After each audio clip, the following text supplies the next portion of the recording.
Life lessons. Every American teen must learn to become successful. The Last Bell. A story for American teens. The bomb didn't look like a bomb. That's what 17-year-old Ethan Caldwell would remember later when he was sitting in the FEMA shelter in what used to be the Denver Public Library, wrapped in a scratchy Red Cross blanket, watching his mother cry silently into her hands. The bomb, if you could call it that, looked like a delivery drone. The kind that dropped off textbooks from Amazon or groceries from Whole Foods. It hovered above the east entrance of Jefferson High School at 11:47 a.m. on a Tuesday in late October, its rotors humming a familiar, almost comforting whir. Ethan was in AP Chemistry when the lights flickered. He was thinking about Maya Torres, the girl who sat 2 rows over and drew elaborate sketches of ravens in her notebook margins. He was thinking about how he'd never worked up the courage to tell her that her art made him feel less alone in the world. He was thinking about how his father, Robert Caldwell, had left for a business trip to Chicago 6 months ago and never come back, and how his mother, Sarah, had started drinking wine at 3 p.m. and pretending she wasn't. He was thinking about everything except the fact that the world was about to end. The drone deposited its package, a sleek black cylinder no larger than a thermos, on the concrete bench where the cross-country team usually stretched before practice. Coach Henderson was walking past, clipboard in hand, probably calculating whether they had enough funding to replace the cracked track surface. He glanced at the cylinder, frowned, and bent to inspect it. Ethan didn't see the explosion, he felt it. The pressure wave punched through the classroom windows like a giant fist, sending glass shards screaming through the air. The fire alarm shrieked, the floor buckled. And somewhere in the chaos, in the screaming and the smoke and the impossible heat, Ethan realized that the life he had been sleepwalking through was officially over. But that wasn't the horror. The horror came 3 days later, when the internet still didn't work, when the power grid collapsed across the Rocky Mountain region, when the National Guard trucks rolled through the streets of Lakewood and Arvada with loudspeakers blaring evacuation orders. The horror came when Ethan learned that Jefferson High wasn't the only target.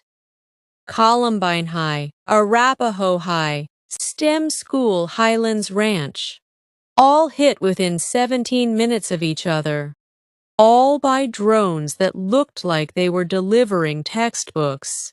The horror came when the president addressed the nation from an undisclosed location and announced that this was not an attack by a foreign power. This was domestic. This was planned. This was the beginning of something called the Reckoning, a coordinated assault on American institutions by a shadow organization calling themselves the Architects of Tomorrow. The youth must be purified, their manifesto read, leaked to what's left of the internet by a hacker in Boston. The old ways must burn so that the new generation can rise from the ashes, unburdened by the corruption of their elders. They were targeting teenagers, specifically, deliberately, because teenagers, they believed, were the clay that could be molded, the empty vessels, the future. Ethan would learn in the weeks that followed that survival wasn't about being the strongest or the smartest. It was about learning lessons that no classroom could teach. Lessons that came soaked in blood and written in ash. This is the story of those lessons. The world owes you nothing. The FEMA shelter in the Denver Convention Center smelled like fear and industrial disinfectant. 800 people crammed into a space designed for 400. The air conditioning had failed on day 2. The water rationing started on day 3. By day 5, the toilets overflowed and the stench became a physical presence, something you could taste at the back of your throat. Ethan sat against a concrete pillar, his chemistry textbook open on his lap. He'd grabbed it automatically during the evacuation, a stupid reflex. And now he couldn't stop staring at the periodic table on the inside cover. Hydrogen, helium, lithium, elements that had existed for billions of years and would exist for billions more, indifferent to whether Ethan Caldwell lived or died. "You're reading?" The voice came from his left. Maya Torres slid down the pillar and sat beside him, her raven dark hair matted and her eyes red-rimmed. She still clutched her sketchbook, its pages warped from humidity. "Not really," Ethan said, "just looking at it." "My brother was at Arapaho," Maya said quietly. "He's 14. Luis. He was in the cafeteria when the drone came. He didn't make it." Ethan didn't know what to say. In the old world, the world of 3 days ago, he would have mumbled, "I'm sorry," and found an excuse to leave. But the old world was gone, and in this new one, social awkwardness seemed like a luxury he couldn't afford. "I'm sorry," he said anyway, "because some things don't change." Maya nodded, accepting it. "My mom keeps saying the government will fix everything, that the National Guard will find the people responsible and will go home and everything will be normal." She laughed, a bitter sound. "She said the same thing when my dad lost his job at the Lockheed Martin plant in Littleton. She said the economy would bounce back, that someone would help us, that we were entitled to our piece of the American dream because we worked hard and followed the rules." She turned to look at him and her eyes were fierce, burning. "The world doesn't owe us anything, Ethan. My dad worked 60 hours a week for 20 years, and they laid him off with a 2-week severance. My mom believed the system would protect her son, and now Luis is ash. The world doesn't care about our dreams. It doesn't care about our hard work or our good intentions. It just is. And we have to deal with it." Ethan thought about his father, who had sent a single text, "Need time to figure things out," and vanished into the Chicago skyline. He thought about his mother, who had believed that marriage meant security, that love meant permanence, that the universe kept a ledger of fairness. "So what do we do?" he asked. "We stop waiting to be saved," Maya said. "We stop believing that someone else is coming to fix it. We become the people we were waiting for." That night, Ethan couldn't sleep. He wandered the shelter, stepping over sleeping bodies and crying children, until he found a quiet corner near the loading dock. An old man sat there, maybe 70, with a Vietnam veteran cap and hands that shook slightly. "Can't sleep either?" the man asked. His name was Frank O'Brien, and he'd been a mechanic at Buchanan Automotive in Aurora for 40 years. "Too much thinking," Ethan admitted. "Thinking'll kill you faster than the bombs," Frank said. "You know what I learned in Da Nang? Nobody's coming. Not your buddies, not the helicopters, not God himself. You want to live, you get up and you walk. You want water, you find it. You want to not die, you make that happen. The universe is a cold, dark place, son. It doesn't hate you. It doesn't love you. It just doesn't care. And that's the most terrifying thing in the world, until you realize it's also the most liberating. He pulled a flask from his jacket, considered it, then put it away unopened.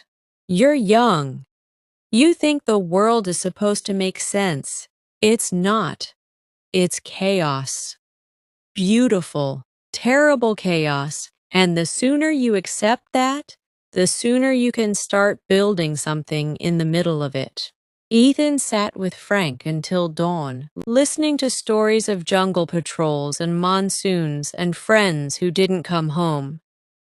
And when the morning light finally crept through the high windows, he understood that his first lesson in survival wasn't about guns or food or shelter. It was about killing the child inside himself who still believed that fairness existed. Your comfort zone is a grave. On day 12, the FEMA shelter was evacuated, not because the crisis was over, but because the Denver water supply had been compromised. The South Platte River was running with something chemical, something that turned the water iridescent and made the fish float belly up in the shallows. The architects of tomorrow had struck again, this time at the infrastructure, the invisible veins that kept civilization pumping.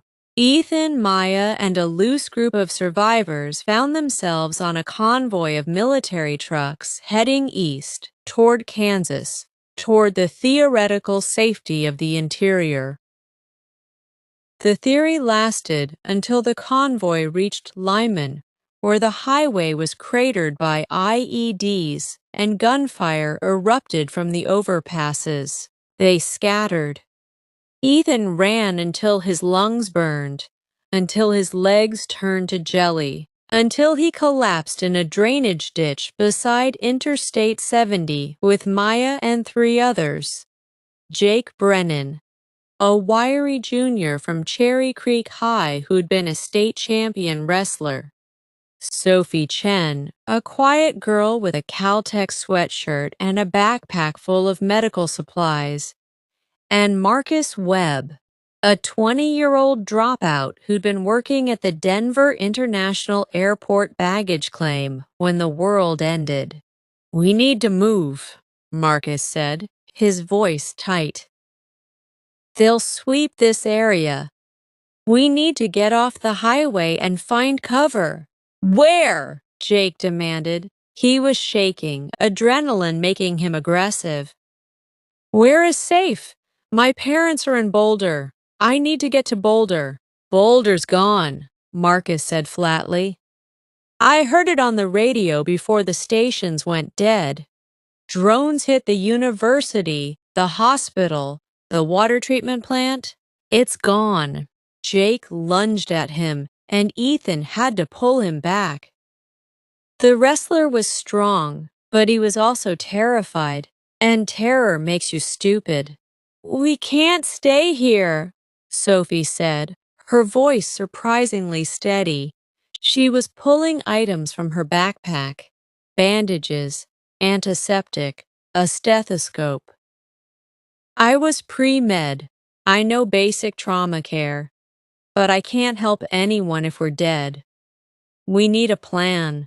They decided to head south, toward Pueblo, toward the mountains, toward anywhere that wasn't a target. They walked for 3 days, sleeping in abandoned barns and drainage culverts, eating whatever they could scavenge from deserted gas stations. Ethan had never been so uncomfortable in his life. His feet blistered and bled, his stomach cramped with hunger. He was filthy, exhausted, and constantly afraid. On the 3rd night, they took shelter in a Pike National Forest ranger station. It was empty, ransacked, but it had a wood stove and a roof. As they huddled around a fire made from broken furniture, Jake finally broke down. "I can't do this," he sobbed, his face in his hands. "I'm not built for this. I'm supposed to be at wrestling practice. I'm supposed to be studying for the SAT. I'm not supposed to be this." Ethan looked at him. This boy who had been the king of Jefferson High, who had lettered in 3 sports, who had a scholarship waiting at Ohio State, and saw himself, the old Ethan, the one who had believed that his comfortable life was earned, deserved, permanent. "None of us are built for this," Maya said. She was sketching in her book by firelight, the ravens now replaced by scenes of destruction and strange, haunting beauty. "But here we are, and we either adapt or we die." She showed him the sketch. It was a phoenix rising from what looked like the Denver skyline, but the fire was made of faces, faces of people they knew, people they'd lost. The ashes were transforming into wings. "Comfort is a trap," Maya said. "It makes us soft.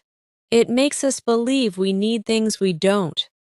My abuela, my grandmother, came from El Salvador during the Civil War. She walked 300 miles with my mother on her back. She slept in ditches and ate grass when there was nothing else. She told me that the human body can survive almost anything except the belief that it can't. Ethan thought about his own comfort zone, his bedroom in Lakewood, with its gaming console and its posters of Kendrick Lamar and its carefully curated collection of sneakers. His routine of school, practice, homework, sleep. His carefully planned path to college, career, the American dream. All of it had been a cocoon, and the cocoon had burned. "The things that scare you," Sophie said, bandaging a cut on Ethan's hand with practiced efficiency, "are usually the things that save you." I was terrified of blood. Fainted during my first dissection in biology. But when the bomb hit, I found my mother's medical kit and I just did it, because not doing it was scarier. They stayed in the ranger station for 2 days, regrouping, planning. Ethan learned to start a fire without matches. He learned to read a topographic map. He learned to sleep with one eye metaphorically open, to trust his instincts, to move toward the things that terrified him rather than away from them. On the second night, Marcus taught him how to handle the 9mm pistol he'd found in the ranger station's lockbox. The weight of it was terrifying. The responsibility was paralyzing. But Ethan learned because the alternative was to remain a child in a world that ate children. "Your comfort zone is a grave," Marcus told him, watching him practice loading and unloading the magazine. "It feels safe, but it's where dreams go to die. Growth only happens in the discomfort, in the stretching, in the fear." Ethan thought about that as he lay awake that night, listening to the forest sounds.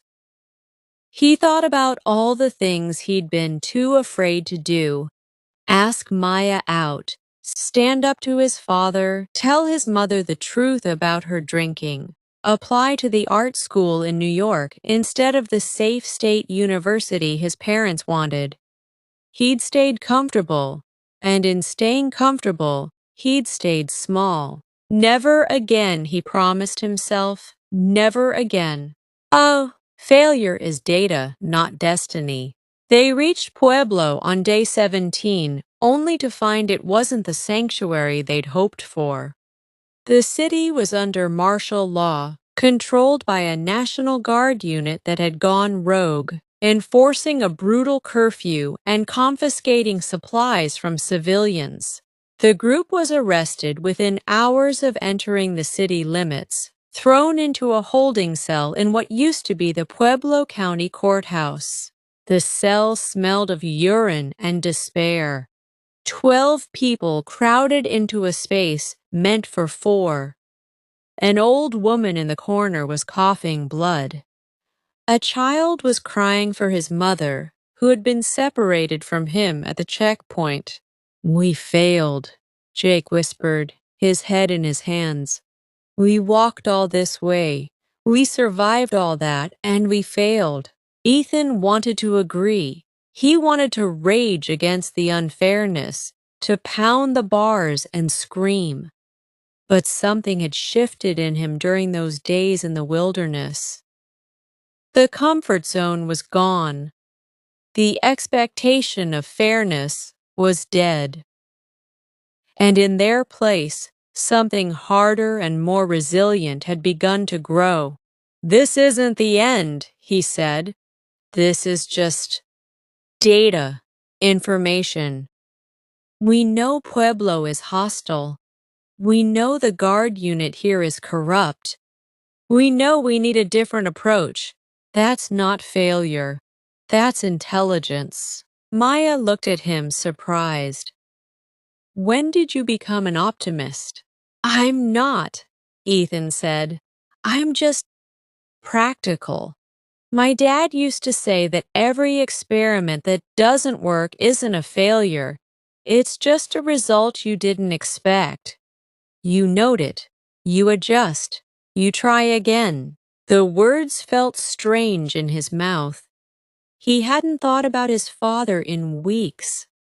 The anger was still there, the betrayal, the abandonment, but it was mixed now with something else. Understanding, maybe, or pity. They spent 3 days in the cell.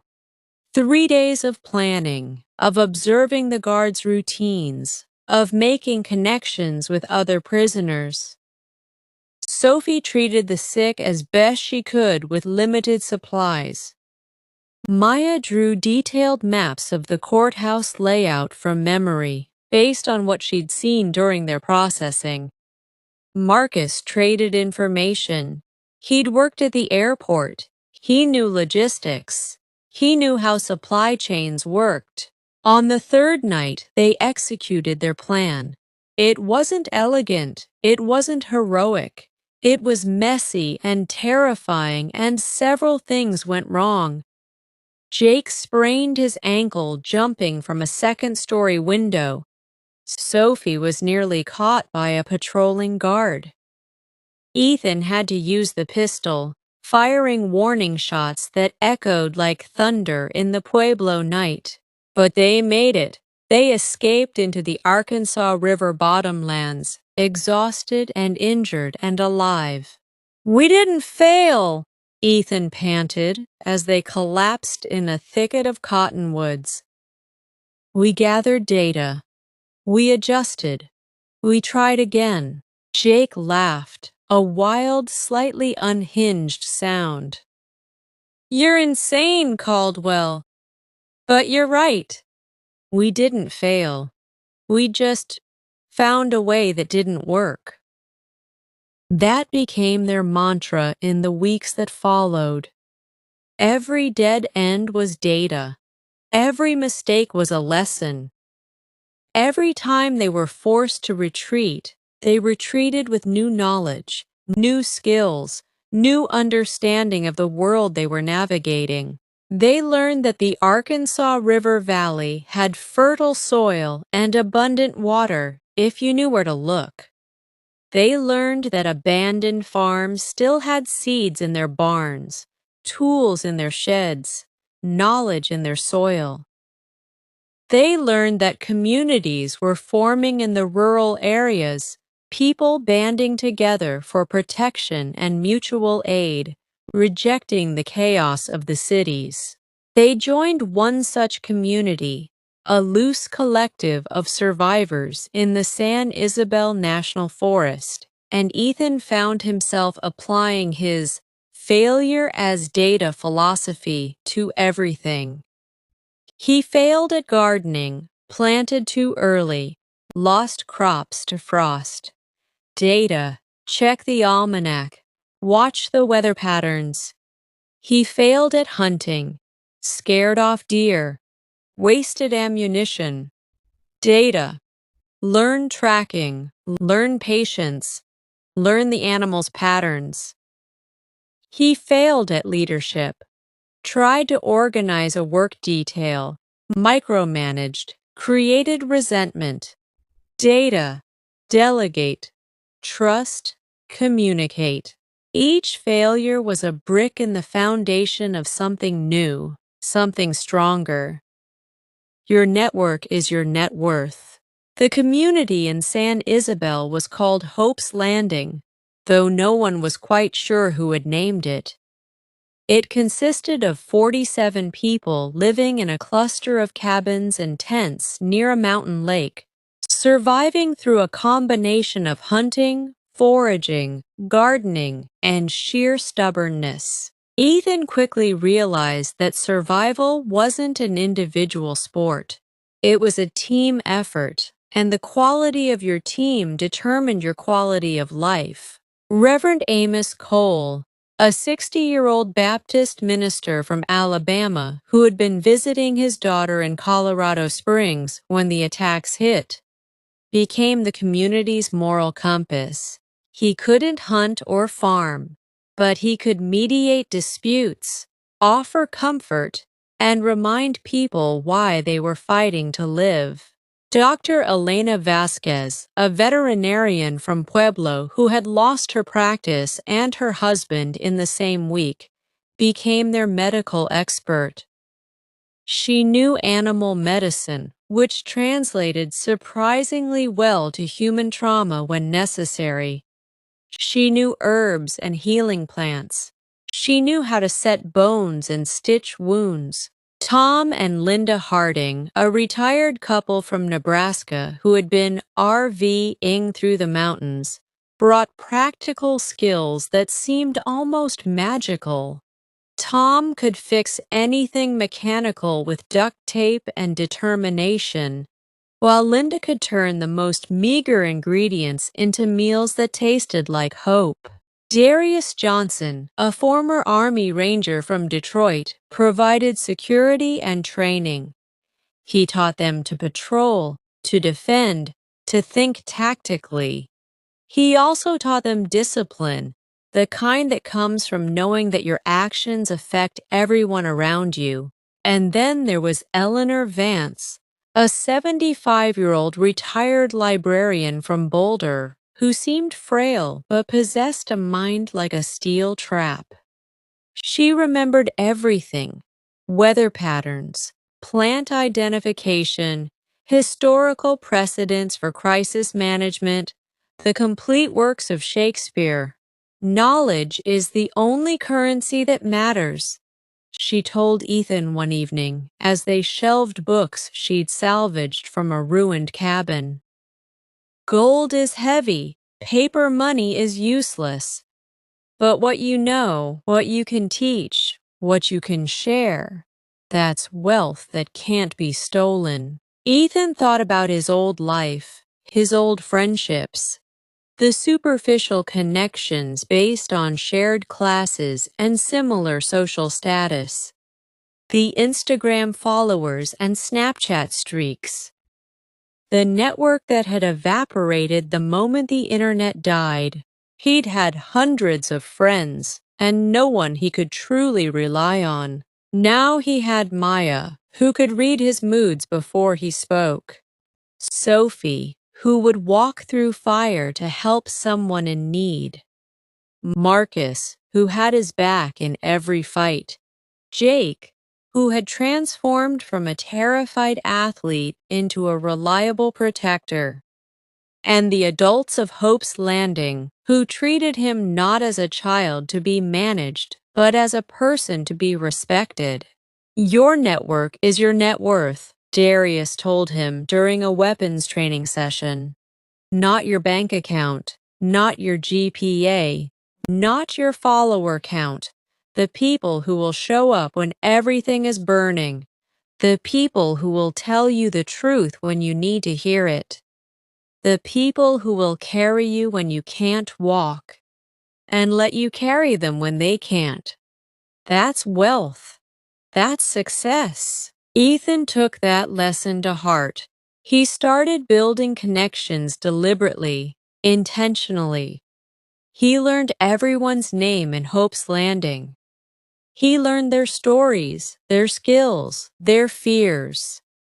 He found ways to contribute, using his chemistry knowledge to help with water purification, his organizational skills to improve the work rotation system, his growing confidence to help mediate the inevitable conflicts that arose when stressed people lived in close quarters. He also learned to prune his network. There were people in Hope's Landing who were toxic. Gerald Finch, a conspiracy theorist who sowed paranoia. Melissa Crow, a former corporate executive who tried to recreate the hierarchies of the old world. Carter Blake, a young man who bullied and intimidated others to get his way. Ethan learned to limit his exposure to these people, to not let their negativity infect his mindset. You can't save everyone, Maya told him when he expressed frustration about Gerald's influence on some of the community members. You can only choose who you spend your energy on. Choose wisely. Emotional intelligence is survival intelligence. The winter of 2026 was brutal. The Rocky Mountains recorded snowfall that broke century-old records. The temperature dropped to 20 below zero. The lake at Hope's Landing froze solid, and the community huddled in their cabins, burning through their wood supply faster than they could replenish it. It was during this dark time that the emotional toll of the new world became undeniable. Sarah Caldwell, Ethan's mother, had been with the community since November, having been evacuated from Denver and somehow making her way to the mountains. But she was not the woman Ethan remembered. The wine drinking had escalated to something harder, something distilled, something that could be brewed from potatoes and desperation. She was functional during the day.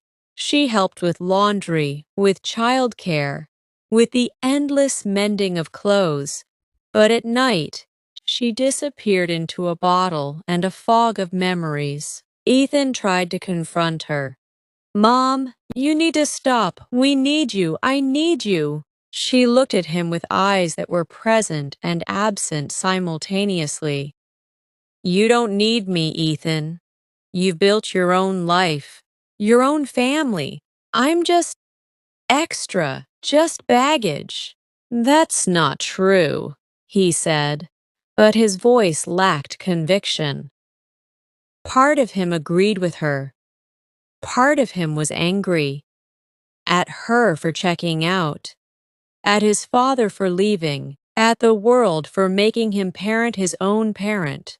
The confrontation ended in tears and silence, and Ethan stormed out into the snow, his heart a knot of rage and grief.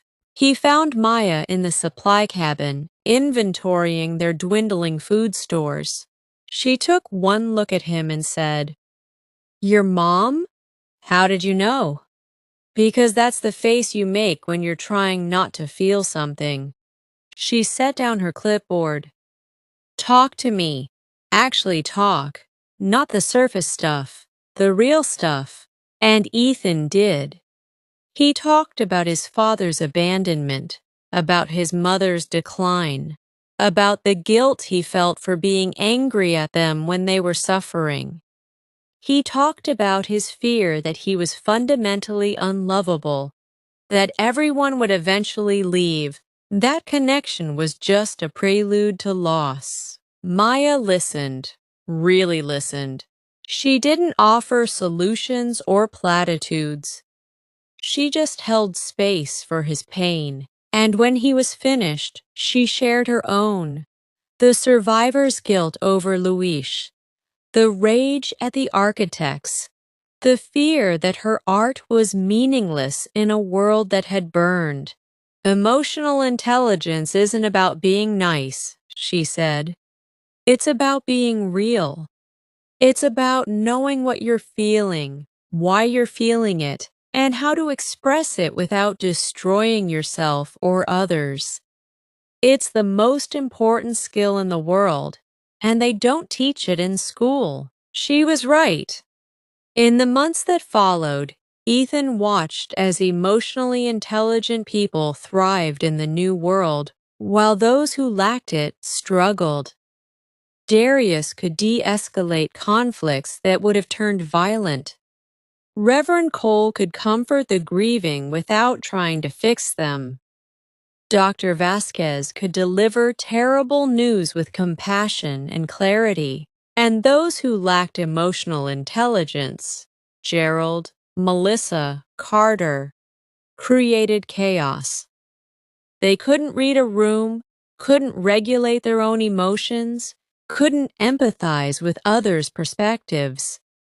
They were liabilities, and eventually, the community had to make hard choices about their continued presence. Ethan worked on his own emotional intelligence deliberately.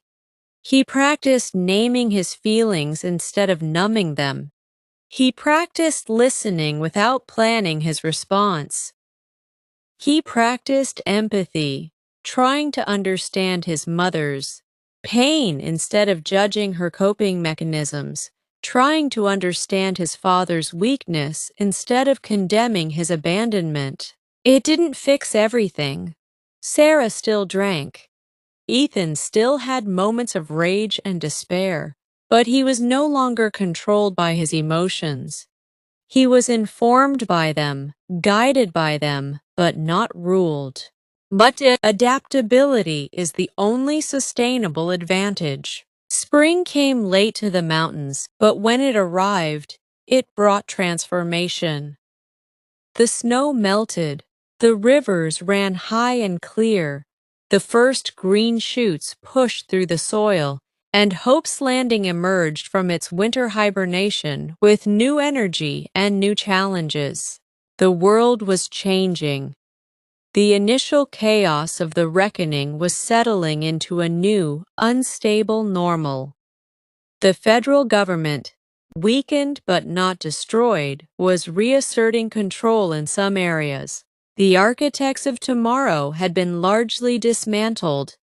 A combination of military operations, internal betrayals, and the simple reality that most Americans rejected their extremist vision. But the damage was done. The infrastructure was compromised. The economy was shattered. The social contract was rewritten. Hope's Landing had to adapt. The community that had survived winter as a tight-knit band of refugees needed to become something else for spring. A sustainable settlement, a productive community, a node in the network of rebuilding. Ethan found himself at the center of this transformation, not because he sought leadership, but because he had become someone who could adapt, who could learn new skills, abandon old assumptions, and navigate uncertainty without panicking. "We need to trade," he announced at a community meeting, standing before the assembled residents with a confidence that still surprised him. "We have surplus, fish from the lake, game from the forest, crafts from our artisans. The valley communities have vegetables, grain, tools. We need to build relationships, establish trade routes, create value." "That's risky," Carter objected, still nursing his grudge against Ethan's growing influence. "We don't know who we can trust. We could be robbed, attacked." Everything is risky, Ethan replied. Staying isolated is risky too. We need medicine we can't make. We need seeds we don't have. We need information about what's happening in the wider world. The only sustainable advantage is adaptability, the ability to change as the world changes. The community voted to proceed with trade, and Ethan led the first expedition to the valley, a 3-day journey that established connections with 3 other settlements and returned with seeds, salt, and news that the National Guard was being restructured under civilian control. He also returned with a deeper understanding of what adaptability meant. It wasn't just about changing tactics. It was about changing identity. The old Ethan, the student, the son, the consumer, was gone. The new Ethan was a leader, a builder, a survivor, and someday he would be something else again. The key was to hold his identity loosely, to define himself by his values rather than his roles. Adaptability is the only sustainable advantage, Eleanor told him when he shared his thoughts. In nature, the species that survive aren't the strongest or the smartest. They're the ones most responsive to change. The same is true for people. The ones who cling to who they were, who they thought they'd be, they're the ones who break. The ones who flow like water, who become what the moment requires, they're the ones who endure. Legacy is built in the small moments. By summer, Hope's Landing had become something remarkable. A community of 80 people, thriving in the shadow of the mountains, connected to a network of similar settlements across southern Colorado. They had a school taught by Eleanor and a rotating cast of knowledgeable adults. They had a medical clinic run by Dr. Vasquez and Sophie, who was becoming a skilled practitioner in her own right. They had a council, democratically elected, with Ethan as one of its youngest members. It was in this context that Ethan finally confronted the question of legacy. What would he leave behind? What would matter when he was gone? He thought about the architects of tomorrow, who had sought to build a legacy through destruction. Who had believed that burning the world would somehow purify it? They were wrong, he realized. Legacy wasn't built in grand gestures or dramatic moments. It was built in the small, repeated choices that shaped the world around you. The choice to get up early and check the fish traps, even when you were exhausted. The choice to listen to a frightened child instead of dismissing their fears. The choice to forgive someone who had wronged you because holding the grudge cost more than letting it go. The choice to plant trees you would never see fully grown because someone else would sit in their shade. He found Maya by the lake one evening, sketching the sunset. Her book was filled now, not with ravens, but with portraits. The people of Hope's Landing, rendered in loving detail. Their faces told stories of loss and resilience, of fear and hope, of the ordinary heroism of continuing to live. I'm going to make a mural, she said without looking up. On the community hall, something that tells our story, so that when we're gone, people will know we were here, that we mattered. You'll need help, Ethan said.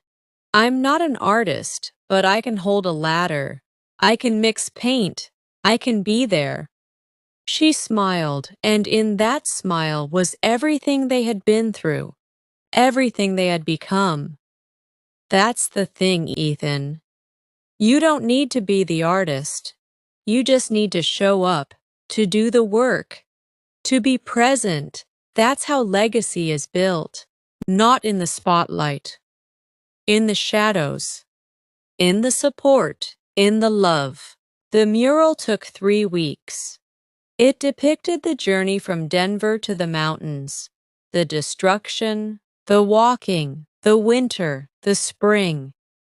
It showed faces familiar and lost. It showed the lake, the trees, the sky, and in the corner, almost hidden, a small figure of a phoenix rising from ashes, its wings made of faces, its fire made of hope. When it was finished, the community gathered to see it.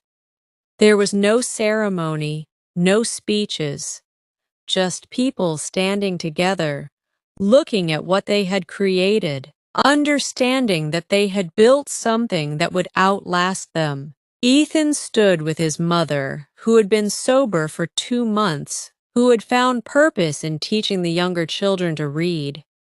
He stood with Maya, whose hand was in his. He stood with Sophie and Jake and Marcus and all the others who had become his family. And he understood finally that success wasn't a destination. It wasn't a college acceptance or a job title or a bank account. It was the quality of the connections you built, the impact you had on others, the love you gave and received, the small moments of courage and kindness that accumulated into a life of meaning. Epilogue: The New World. 2 years later, Ethan stood on a hillside overlooking Hope's Landing. The settlement had grown to nearly 200 people. The trade network extended across Colorado and into neighboring states. The federal government was functioning again, albeit in a reduced capacity. The world was healing, slowly, painfully, but definitely. He was 19 now. He had a GED, earned through study sessions with Eleanor.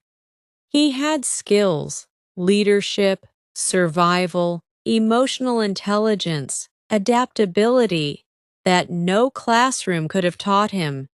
He had a purpose to help rebuild, to connect communities, to ensure that the lessons of the reckoning were not forgotten. Maya stood beside him, her sketchbook replaced by a portfolio of work that was being shared across the rebuilding settlements.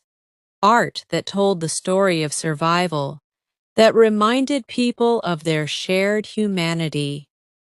She was applying to art schools, real ones in the cities that were rising from the ashes. She would go, and he would stay, or perhaps they would find a way to be together. The future was uncertain, but they had learned to live with uncertainty.